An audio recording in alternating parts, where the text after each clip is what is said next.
Hello students, आज की इस वीडियो में हम ITI first year electrician trade theory का चैप्टर नंबर 11 पढ़ने वाले हैं और ये चैप्टर नंबर 11 का लेक्चर नंबर 3 होने वाला है। यानी कि हमने इससे पहले की 2 वीडियोज़ आपको और दी थी इस चैप्टर से रिलेटेड, जिसमें कि हमने काफ़ी सारी चीज़ें सीख ली हैं। एंड अगर आपने उन वीडियोज़ को नहीं देखा है तो उन वीडियोज़ को आप कैसे देख सकते हो, इस वीडियो के नीचे डिस्क्रिप्शन बॉक्स में देख सकते हो, या फिर आप चैनल पर जाएंगे तो प्लेलिस्ट आपको मिल जाएगी ITI first year electrician trade theory. तो आप उसे ओपन करेंगे तो वहाँ पर आप उन सभी वीडियोज़ को कवर कर पाएंगे जो कि आपने पहले कवर नहीं किया है। एंड हम 11 नंबर चैप्टर पे हैं, यानी कि 10 चैप्टर हमने ऑलरेडी कवर कर लिए हैं, तो वो सारी की सारी वीडियोस आपको वहाँ पर प्लेलिस्ट में मिल जाएंगी।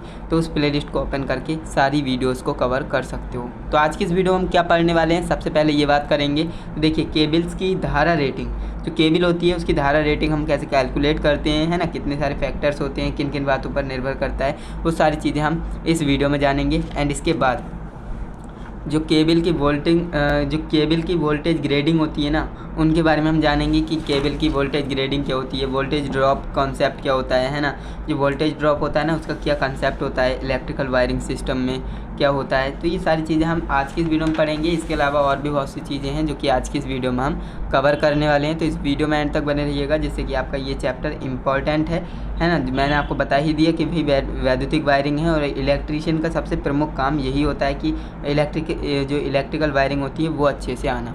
तो वो तभी आएगी जब आप इस चैप्टर को अच्छे से पढ़ेंगे, है ना। तो चलिए शुरू करते हैं। केबल की धारा रेटिंग। अब ये कि करंट रेटिंग ऑफ केबल क्या होता है, इसके बारे में जान लेते हैं। किसी केबल की धारा रेटिंग निम्न बातों पर निर्भर करती है। अब हमने कह दिया कि आप जो किसी केबल की धारा रेटिंग ज्ञात कीजिए कि कितनी रेटिंग है उसकी धारा की, है ना, इलेक्ट्रिक करंट की। तो ऐसे तो आप ज्ञात नहीं कर सकते ना, तो आपको ये जो है कुछ निम्न बातों पर निर्भर करता है ना, तो आपको ध्यान में रखना है। तो वो कौन कौन सी चीज़ें हैं। चालक का प्रकार, सबसे पहले ये आपको पता करेंगे कि चालक का टाइप कौन सा है ना, यानी एल्युमिनियम है, कॉपर है, किस टाइप का आपका कंडक्टर है वो आपको पता होना चाहिए। इसके बाद इंसुलेशन का प्रकार, भैया इंसुलेशन उस पर किस तरह की लगी है ना, ये आपको अच्छे से पता होना चाहिए। टेम्परेचर आपको पता होना चाहिए कि वो जो आपका स्पेसिफिक वायर है, केबल है, वो कितना ज़्यादा टेम्परेचर को एब्जॉर्ब कर सकती है, यानी सह कितना सकती है ना, कितना टेम्परेचर, कितना तापमान को सह सकती है। तारों की मोटाई कितनी है, तारों की संख्या कितनी है, संरक्षण कितना है ना, ये सारी चीज़ें आपको ज्ञात करनी है। एंड ये सारी चीज़ें आप पता कर पाएंगे तो आप जो है किसी भी केबल की धारा रेटिंग ज्ञात कर पाएंगे। तो ये मैंने कुछ मेन पॉइंट्स लिखे हैं इनको सॉरी। तो आपको ये सारी चीज़ें पता होना चाहिए कि चालक का टाइप कौन सा है, इंसुलेटर का टाइप कौन सा है, टेम्परेचर, है ना, इसकी विड्थ कितनी है, मोटाई कितनी है, संख्या, तारों की कितनी संख्या है, वो सारी चीज़ें आपको पता होनी चाहिए। इसके बाद हम बात करते हैं केबल की वोल्टेज ग्रेडिंग। अब ये केबल की वोल्टेज ग्रेडिंग क्या होता है, वोल्टेज ग्रेडिंग ऑफ केबल्स।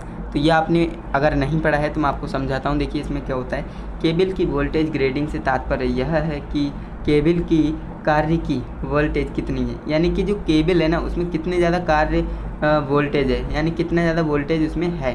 तो ये आपको ध्यान रखना है। केबल की जो वोल्टेज ग्रेडिंग है ना उसका यही तात्पर्य है कि केबल की कार्य की वोल्टेज कितनी है। केबल इंसुलेशन वायरिंग जो कवरिंग होती है, केबल इंसुलेशन कवरिंग की मोटाई इत्यादि केबल की कार्यरत वोल्टेज पर निर्भर करती है।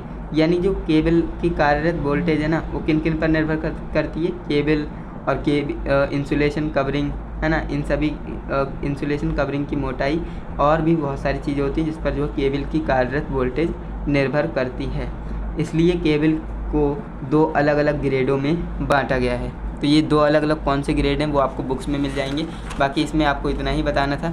एंड इसके बाद हम बात करेंगे कि वोल्टेज ड्रॉप क्या होता है। आपने बहुत सुना होगा कि भाई वोल्टेज ड्रॉप हो रहा है ना। तो वोल्टेज ड्रॉप का कंसेप्ट क्या है वो आपको समझा देते हैं। यह किसी वैद्युतिक ग्रेडिंग से तात्पर्य यह है ना, यह जब किसी वैद्युतिक ग्रेडिंग से तात्पर्य यह है कि केबल की कार्य की, यानी कि वर्किंग वोल्टेज कितनी है, केबल इंसुलेशन कवरिंग की मोटाई कितनी है ना, ये सारी चीज़ें मैंने आपको बताई। तो ये सारी चीज़ें आपको पता होनी चाहिए कि जो वोल्टेज ग्रेडिंग आप निकाल रहे हो तो उससे पहले आपको ये पता होना चाहिए कि केबल की कार्य की, यानी वर्किंग वोल्टेज कितनी है, केबल कौन सी है, किस टाइप की है, इंसुलेशन जो कवरिंग है उसकी मोटाई कितनी है, ये सारी चीज़ें आपको पता होनी चाहिए। इसके बाद जब किसी वैद्युतिक परिपथ में विद्युत धारा प्रवाहित की जाती है तब उस परिपथ के आउटपुट सिरों के वोल्टेज स्रोत से कम होती है। यानी कि आपको यहाँ पर ध्यान देना है कि जो वैद्युतिक परिपथ है ना, उसमें विद्युत धारा प्रवाहित की जाती है। किसी भी सर्किट की बात कर रहे हैं, जब भी किसी भी सर्किट में इलेक्ट्रिसिटी फ्लो कराई जाती है तब उस परिपथ में आउटपुट सिरों के वोल्टेज स्रोत से कम होते हैं। यानी कि स्रोत जहाँ से आप इलेक्ट्रिसिटी ले रहे हैं वहाँ से कम आते हैं। अर्थात परिपथ में कुछ जो परिपथ में विद्युत धारा प्रवाहित करने पर परिपथ में अवयवों के अक्रॉस कुछ वोल्टेज पतन होता है। यानी कुछ वोल्टेज क्या है, पतन होने लगता है, नष्ट होने लगता है ना, और उसी हानि को क्या कहते हैं, वोल्टेज ड्रॉप कहते हैं। समझ में आया? नहीं आया तो एक बार और समझाते हैं, आपके समझ में ज़रूर आएगा। काफ़ी आसान चीज़ है, यहाँ पर मैंने बिल्कुल सिंपल लैंग्वेज में लिखा है। देखिए, जब किसी वैद्युतिक परिपथ में विद्युत धारा प्रवाहित की जाती है, मान लीजिए हमारे पास एक सर्किट है, इलेक्ट्रिकल सर्किट है ये, एंड इसमें मैंने क्या किया, इलेक्ट्रिसिटी फ्लो कराई है ना, इलेक्ट्रिसिटी फ्लो कराई वायर को कनेक्ट करके। और जब मैंने ऐसा किया तो हुआ क्या, तो जहाँ से मैं इलेक्ट्रिसिटी ला रहा हूँ ना वायर से, और यहाँ पर मैंने कनेक्ट कराई, और जब मैंने यहाँ पर मल्टीमीटर से टेस्ट किया तो यहाँ पर मुझे थोड़े से वोल्टेज कम मिले, है ना, थोड़े से वोल्टेज क्या हुआ, कम मिले। ऐसा हुआ, और इसी को हम क्या कहते हैं, ये जो वोल्टेज की हानि हुई है ना, हुई किसके कारण है, जो आपका जो परिपथ है ना, उसमें जो है कुछ वोल्टेज का पतन हो जाता है, यानी नष्ट हो जाता है, हानि हो जाती है कह सकते हैं। तो इसी हानि को हम क्या कहते हैं, वोल्टेज ड्रॉप कहते हैं। तो यही मैंने लिखा है, देखिए ज़्यादा कठिन नहीं है। जब परिपथ में हम आउटपुट सिरों के बीच वोल्टेज स्रोत से कम आते हैं, जब आप किसी सर्किट में करंट को फ्लो कराएंगे तो होगा क्या, विद्युत धारा प्रवाहित करते हैं तो परिपथ में अवयवों के अक्रॉस जो है कुछ वोल्टेज का पतन हो जाता है, और इस हानि को क्या कहते हैं, वोल्टेज ड्रॉप कहते हैं। काफ़ी आसान चीज़ है, आप समझ गए होंगे, है ना। इसके बाद हम बात कर लेते हैं इलेक्ट्रिकल वायरिंग सिस्टम, है ना। जो इलेक्ट्रिकल वायरिंग सिस्टम क्या होता है, विभिन्न प्रकार के विद्युत शक्ति जो उपयोग स्थलों, भवनों आदि में जो वैद्युतिक वायरिंग के लिए अपनाई जाती हैं, विभिन्न प्रकार की वैद्युत शक्ति, है ना। तो विभिन्न प्रकार की वैद्युत शक्ति उपयोग स्थलों, भवनों आदि में वैद्युतिक वायरिंग के लिए अपनाई जाती हैं। यह दो प्रकार की होती हैं, वितरण अथवा डिस्ट्रीब्यूशन बॉक्स प्रणाली और ट्री प्रणाली।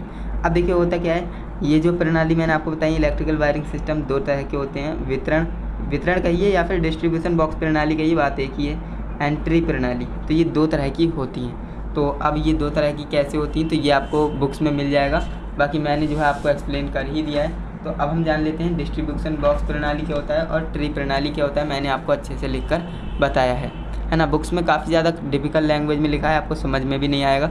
बाकी मैंने यहाँ पर आपको आसान लैंग्वेज में समझाया है, तो इसे आप समझने की कोशिश करिए। पहला हमारा होता है डिस्ट्रीब्यूशन बॉक्स प्रणाली, और इसी को हम क्या कहते हैं, वितरण प्रणाली, है ना। तो ध्यान रखिएगा, कन्फ्यूज नहीं होना है। इन प्रणाली में मेन को दो या दो से अधिक, है ना, दो या अधिक डिस्ट्रीब्यूशन बॉक्सों में लगाया जाता है। यानी इस प्रणाली में हमारे पास मेन वायर होगा, उसको जो है दो या दो से अधिक बॉक्सों में लगा देंगे, और ऐसा करने पर क्या होगा, वहाँ से भिन्न भिन्न शाखाओं में बांटा जा सकता है। होता क्या है, डिस्ट्रीब्यूशन में हमारे पास एक मेन वायर है, उसको हम जो है दो या दो से अधिक डिस्ट्रीब्यूशन बॉक्सों में उसको लगा देंगे, और ऐसा करने पर क्या होगा, वहाँ पर भिन्न भिन्न शाखाएं बन जाएंगी और उसमें जो है बांट देंगे। ऐसा करने पर जो है अलग अलग यानी भिन्न भिन्न शाखाओं में बांटा जा सकता है। सामान्य एक डिस्ट्रीब्यूशन बॉक्स डीबी का प्रयोग एक या दो कमरों के लिए किया जाता है।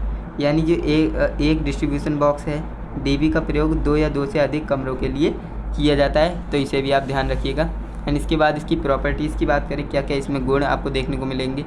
तो पहला आपका है दोष खोजना सरल हो जाता है। अब देखिए होता क्या है, इलेक्ट्रिकल वायरिंग, आप जब आप कोई इलेक्ट्रिकल वायरिंग ख़राब हो गई किसी घर में, तो आप गए उसे संभालने, तो वहाँ पर अगर अब डीबी बॉक्स यानी जो डिस्ट्रीब्यूशन बॉक्स होगा वो नहीं है वहाँ पर, है ना, तो ऐसे में क्या होगा, दोष जो प्रॉब्लम है उसे फाइंड करना काफ़ी ज़्यादा मुश्किल हो जाएगा। तो अगर वो है तो काफ़ी आसान हो जाएगा, दोष खोजना सरल हो जाता है। इसके कारण डिस्ट्रीब्यूशन बॉक्स प्रणाली के कारण परिपथ के विभिन्न बिंदुओं पर उपलब्ध वोल्टेज का मान समान होता है। जो परिपथ के विभिन्न जो बिंदु होते हैं उन पर जो है जितना भी वोल्टेज अवेलेबल है उनका सभी का जो वैल्यू है वो इक्वल होगा, है ना।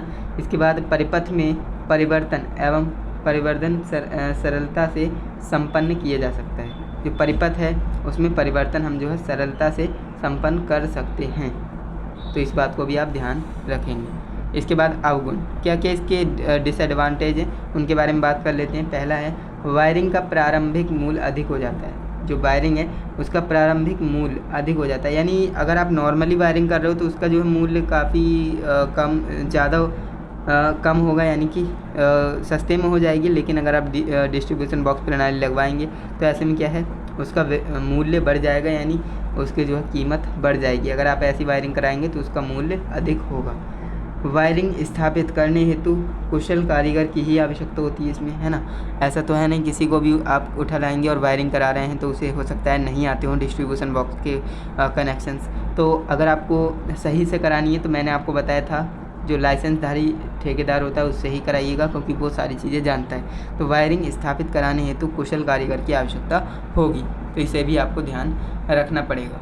ओके, एंड इसके बाद हम बात कर लेते हैं कि ट्री प्रणाली क्या होती है ना। अभी हमने डिस्ट्रीब्यूशन बॉक्स प्रणाली के बारे में जान लिया, अब हम जान लेते हैं ट्री प्रणाली क्या होती है। इलेक्ट्रिकल वायरिंग सिस्टम में 2 सिस्टम होते हैं, मैंने आपको बताया था, वितरण अथवा डिस्ट्रीब्यूशन बॉक्स प्रणाली, और दूसरा आपको ट्री प्रणाली बताया था। तो ट्री प्रणाली हमारी यही होती है, ट्री सिस्टम। इसमें क्या होता है, देखिए, इस प्रणाली में किसी वृक्ष की शाखाएं तथा उप शाखाओं की भांति ही मेन लाइन से विभिन्न उप परिपथ तैयार किए जाते हैं। यानी कि ये एक ऐसी प्रणाली है जिसमें जो वृक्ष नहीं होता है, पेड़ है ना, पेड़ की शाखाओं तथा उप शाखाओं की भांति ही मेन लाइन विभिन्न जो उप परिपथ होते हैं वो तैयार किए जाते हैं। जोड़ विधि, जॉइंट मेथड। जॉइंट मेथड क्या होता है, इसके अंतर्गत आता है, देखिए, यह विधि में मेन लाइन के उपयुक्त स्थलों से केबल को जोड़कर, है ना, जोड़ लगाकर। अब मान लीजिए ये आपका वायर जा रहा है ना, यहाँ पर आपने कट लगाया, यहाँ से जोड़ लगा लिया, है ना, एक ये जा रहा है न्यूट्रल फेज, इस तरह से आपने लिया और यहाँ से निकाल लिया वायर।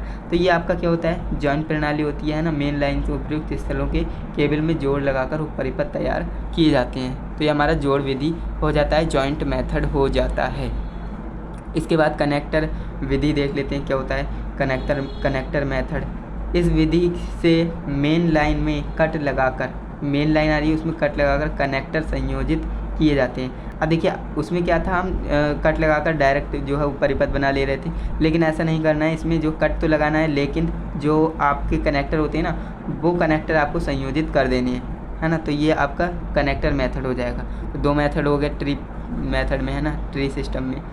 एंड इसके बाद प्रॉपर्टीज़ की बात करें तो इसमें कुछ प्रॉपर्टीज़ होती हैं जो कि आपको अच्छे से ध्यान में रखनी है। पहली आपकी होती है, वायरिंग के लिए कम केबल की ज़रूरत पड़ जाती है, क्योंकि देखिए आप जब कट लगाकर कहीं से भी उप परिपथ बना ले रहे हो तो ऐसे में तो वायरिंग तो कम लगेगी ही, यानी तार आपका बचेगा। तो ये तो नॉर्मल सी बात हो गई, है ना। वायरिंग में कुल लागत कम लगेगी। अब भैया जब वायर कम लग रहा है तो लागत भी कम लगेगी, है ना। जब आप कहीं से भी कट लगाकर उप परिपथ निकाल ले रहे हो तो ऐसे में होगा क्या, आपका जो है पैसा भी बचेगा और वायर भी बचेगा, वायर भी कम लगेगा और पैसा भी आपका कम लगेगा।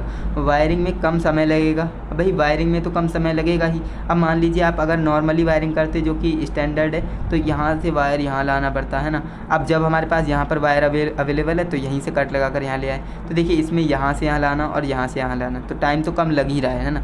कट लगा कर कहीं से भी परिपथ बना लेंगे तो टाइम तो कम लगेगा ही, लेकिन ये जो वायरिंग है ना कट वाली, ये ज़्यादा दिन नहीं चलती है। यानी इस पर जो है ज़्यादा लाइट, अगर आपने ज़्यादा लोड डाल दिया तो ये वायरिंग जल सकती है, ख़राब हो सकती है। तो काफ़ी सारे इसके डिसएडवांटेज भी होते हैं, तो इस बात को भी आपको ध्यान रखना है। पैसा कम लग रहा है, इस बात पे आपको नहीं जाना है, बस आपका काम अच्छा होना चाहिए, है ना।